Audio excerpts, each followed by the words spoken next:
বন্ধুসকল নমস্কাৰ। আজি এটি খুবেই ধুনীয়া কাহিনী লৈ আপোনালোকৰ মাজলৈ আহিছোঁ। আশা কৰোঁ কাহিনীটো আপোনালোকে শেষলৈকে শুনিব। শাহু এদিন বোৱাৰী আছিল। এখন সুন্দৰ গাঁৱলীয়া ঘৰ, আহল বহল আগচোতাল পাছচোতাল।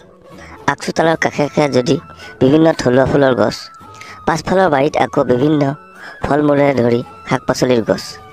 গোহালিত গৰু, পুখুৰীত মাছ, হাঁহ পাৰৰ উপস্থিতি সজীৱ কৰি ৰখা এটা পৰিৱেশ। তাৰোপৰি বছৰেকৰ 12 মাহে লাগি থকা তাঁতশালখনে যেন সোণতে সুৱগা চৰাইছে।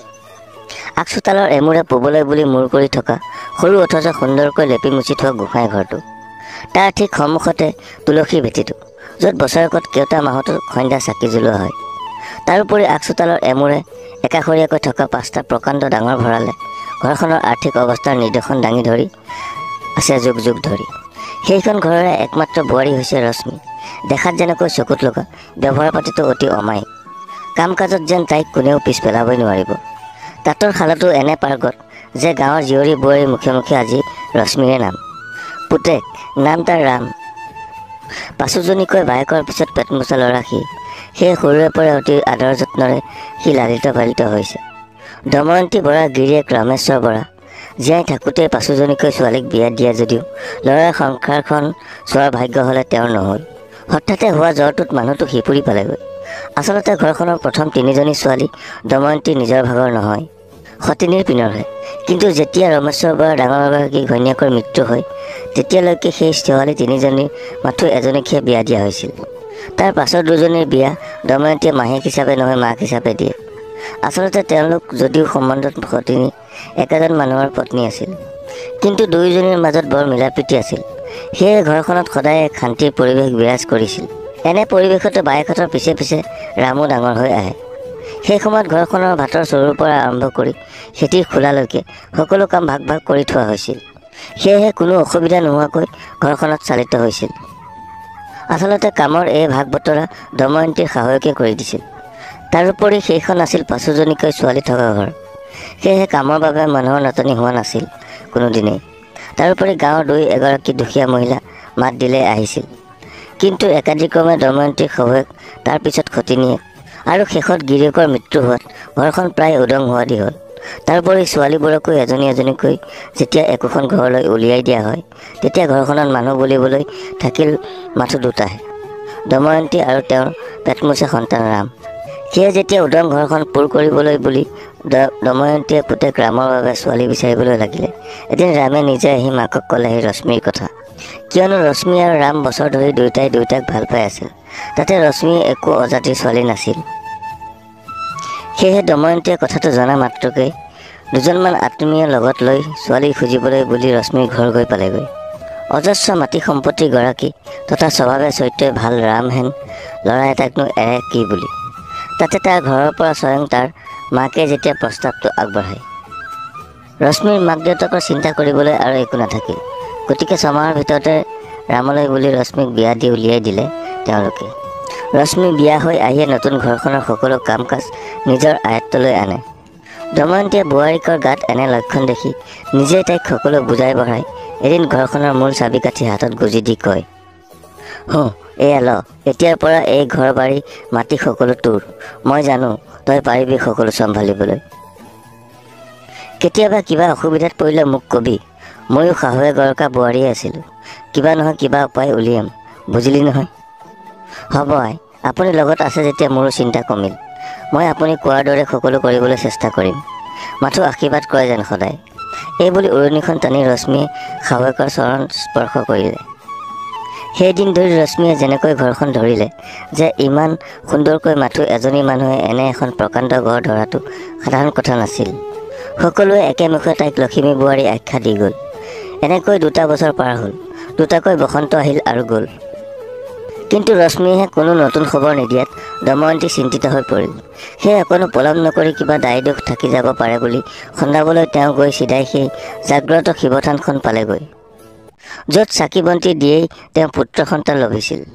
তাত থকা বাবাজনে সকলো শুনি বহু কিবা কিবি দিহা পৰামৰ্শ আগবঢ়ায়। আহিবৰ সময়ত দময়ন্তীয়ে গুৱা পাণসহ মাননি আগবঢ়াই তেওঁৰ চৰণত দীঘল দি পৰে। ৰাম আৰু ৰশ্মিৰ মনলৈ হয়তো সন্তানৰ কথা অহাই নাছিল।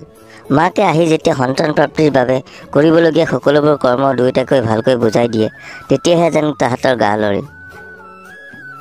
তাৰ পিছতে দুয়ে অতি ভক্তিৰে মাকে কোৱাৰ দৰে সকলোবোৰ কৰ্ম কৰি যায় এটা এটা কৰি। এতিয়া ৰশ্মি যিহেতু বিয়া হোৱাৰ 2 বছৰেই হ'ল, তাই আৰু সেই উৰণীয়া মনৰ ছোৱালীজনী হৈ থকা নাই। এতিয়া তাই এজনী দায়িত্বশীল বোৱাৰী, যাৰ কাম তাঁতৰ শালৰ পৰা আৰম্ভ কৰি খেতিৰ খোলালৈকে আছে। অৱশ্যে ৰামো সেই আগৰ ৰাম হৈ থকা নাই। বিয়া বাৰু পাতি ঘৰ সংসাৰ সকলোবোৰ দায়িত্ব তাৰো মূৰৰ ওপৰলৈ আহিল। আচলতে এই 2 বছৰত ৰাম আৰু ৰশ্মিৰ দুয়োৰে জীৱনলৈ বহুত পৰিৱৰ্তন আহিল। এনেই নকয় নহয়, গছ কাটিলে বুঢ়া, বিয়া পাতিলে বুঢ়া বুলি। ডেকা কালৰ নিচিনা জীৱন আৰু ক'তনো থাকে বিয়া পতাৰ পিছত। শিৱথানৰ বাবাজনৰ দিহাই সোনকালে ফল দেখুৱালে। ৰশ্মিয়ে সুখবৰটো গৈ শাহুৱেকক দিলেগৈ। অৱশ্যে তেওঁ ইতিমধ্যে হিচাপ কৰিয়ে থৈছিল। গতিকে এতিয়া বুঢ়ীক আৰু পায় কোনে? বুঢ়ী গা একেবাৰে 7খন-8খন হোৱাদি হ'ল। ইটোহে নকৰিবি, সিটোহে নাখাবি, এইবোৰ খাবি আদি অলেখ উপদেশেৰে তাইক ভৰাই পেলালে তেওঁ। তাৰোপৰি ভাতৰ চৰুত তেওঁ নিজেই সোমায়। ঘৰৰ কাম বনত সহায় কৰিবলৈ বুলি গাঁৱৰে আৰু 2জনী মহিলাও ল'লে নতুনকৈ। তেওঁ যে অকল ৰশ্মিকহে নীতি নিয়মেৰে বান্ধি পেলালে এনে নহয়। ৰামৰ ওপৰতো বহুত নিষেধাজ্ঞা লগোৱা হ'ল এইবাৰ। এনেকৈয়ে শাহুৱেকৰ আলপৈচানতে 5 মাহত ভৰি দিলে ৰশ্মিয়ে। পঞ্চমৃত্যৰ ব্যৱস্থা কৰা হ'ল ইতিমধ্যে। মাথো মাজে সময়ে তেওঁক নিজে কেঁচুৱা পোৱা দিনবোৰৰ কথা কয় আজিকালি ৰশ্মিৰ আগত। আচলতে সতিনী বায়েক নথকা হ'লে তেওঁ যেন 3টা সন্তান জন্ম দিবই নোৱাৰিলেহেঁতেন। তেওঁৰ কথা শুনি ৰশ্মিয়েও ভাবে, সতিনী ভাল হ'লে কিমান সকাহ, অথচ বেয়া হ'লে সকলো শেষ। ৰশ্মি, তোক এটা কথা ক'বলৈ আছিল মোৰ। এদিন বাহিৰৰ পৰা আহিয়ে ৰামে ৰশ্মিক ক'লে। ৰশ্মিয়েও 7মহীয়া গাটো যেনে তেনে লৰাই বহি ল'লে। কিনো ক'বলৈ আছে গিৰিয়েকৰ তাকে শুনিবলৈ বুলি। আজি তহঁতৰ গাঁৱলৈ গৈছিলোঁ মই। আহোঁতে তহঁতৰ ঘৰতো সোমালোঁ। বোলো আগতীয়াকৈ কৈ থৈ যাওঁ ৰমিক সময়ত পঠিয়াই দিবলৈ। পিছে পিতায়ে মোক বেলেগ এটা কথাহে ক'লে দেখোন। কি ক'লে পিতায়ে? ৰশ্মিৰ মুখত প্ৰশ্নবোধক চিন এটাহে স্পষ্টকৈ দেখা গ'ল এইবাৰ। পিতায়ে ক'লে, ৰুমিক হেনো মোলৈ দিয়াৰ কথাই ভাবিছে তেওঁ। লগতে ক'লে, ৰুমি এইখন ঘৰলৈ আহিলে তোৰ লগ এটা হ'ব বুলি। তাতে এনে সময়ত মানুহৰ দৰকাৰ হয়। ঘৰৰ মানুহ সদায় ঘৰৰে, বাহিৰৰ মানুহৰ ওপৰত সকলো ভৰসা কৰিব নোৱাৰি। ৰামৰ মুখত এনে কথা শুনি ৰশ্মিৰ মুখৰ মাত সৰিল। হওঁতেতো তাই নিজৰ দেউতাকৰ 3জনী অনা, সেইবুলি নিজৰ মানুহটোক লোকৰ লগত কেনেকৈ ভাগ কৰে তাই? লাগিলে যিমানে আপোন ভনী নহওক কিয়, বিয়া কৰা অনাৰ পিছত হ'বতো সতিনীয়ে। অৱশ্যে ঘৰখন চাবলৈ মানুহ লাগে, সেয়া তাইও জানে। তাই ভাবিছিল, যিহেতু গৰু গাই চাবৰ বাবে হালোৱা ল'ৰাটো আছে, এতিয়া গাঁৱৰে ৰহিমলা বাৰীৰ লগতে আৰু 2গৰাকী মহিলা আছে ঘৰুৱা কামত বনত সহায় কৰিবলৈ বুলি। তাৰোপৰি আয়ে চৰু চম্ভালি আছে। গতিকে কেঁচুৱাটো জন্ম দি এমাহ অসজত সোমাই তাই আকৌ ঘৰখন ধৰিব পাৰিব। তেতিয়া কেঁচুৱাটো আইতাকে চাব। তাই সময়ত বিয়াখন দিলেই হ'ল। কিন্তু এইকণ সময়ৰ সুবিধাৰ বাবে যদি সতিনী গোটাই অনা হয়, তাইতো গোটেই জীৱনটো নিজৰ মানুহজনক সেইজনীৰ লগতে ভাগ বতৰা কৰি থাকিব লাগিব। ৰামৰ মুখেৰে ওলোৱা এই কথা গৈ দময়ন্তীৰ কাণত পৰিবলৈ বৰ বেছি পৰ নালাগিল। তেওঁ চিধাই পুতেকক মাতি সুধিলে, তই কি ভাবিছ ৰাম? মোৰ কোনো আপত্তি নাই।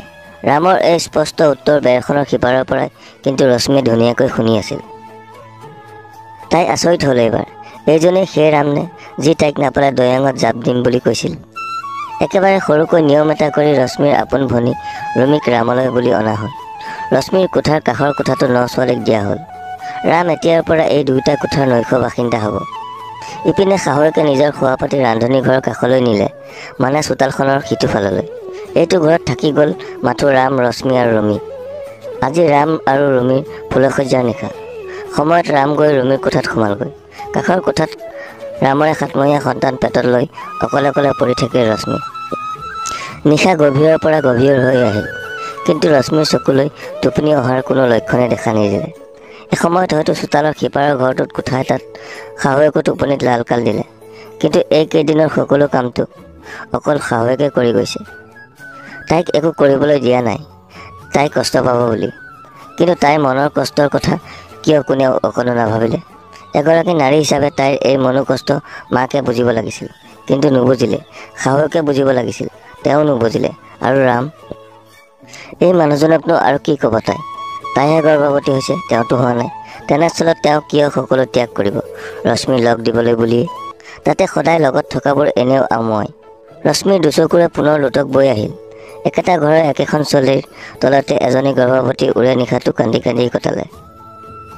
অথচ সেই কোঠাটোৰ বেৰখনৰ সিপাৰে এহাল পুৰুষ নাৰী লিপ্ত হ'ল আদিম কামনাৰ পূৰণত। অথচ সেইসকল ৰশ্মিৰ বাবে কোনো পৰলোক নাছিল।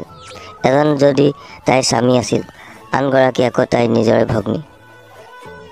এনেদৰে দিনবোৰ আগুৱাই গ'ল। আজিকালিতো ৰামে যেন পাহৰিয়ে পেলালে ৰশ্মি নামৰ সত্তাটো। মাথো নৱবিবাহিতৰ নিচাত মচগুল হৈ কেৱল মাথো ন ঘৈণীয়েক ৰুমিতে আবদ্ধ হৈ পৰিল মন মগজুৰে। বন্ধুসকল, আজি কাহিনীটো ইমানেই। কাহিনীটো কেনে লাগিল কমেণ্ট কৰি নিশ্চয় জনাব। যদি ভাল লাগিল তেনেহ'লে ভিডিঅ'টোত এটি লাইক কৰি দিবলৈ নাপাহৰিব। আৰু চেনেলটো যদি প্ৰথম ভিজিট কৰিছে তেনেহ'লে চেনেলটো ছাবস্ক্ৰাইব কৰি বেল আইকনটো প্ৰেছ কৰি থ'ব নিজেও এনেধৰণৰ কাহিনী পাই থাকিবলৈ। আজিলৈ আহোঁ। ধন্যবাদ। জয় অসম।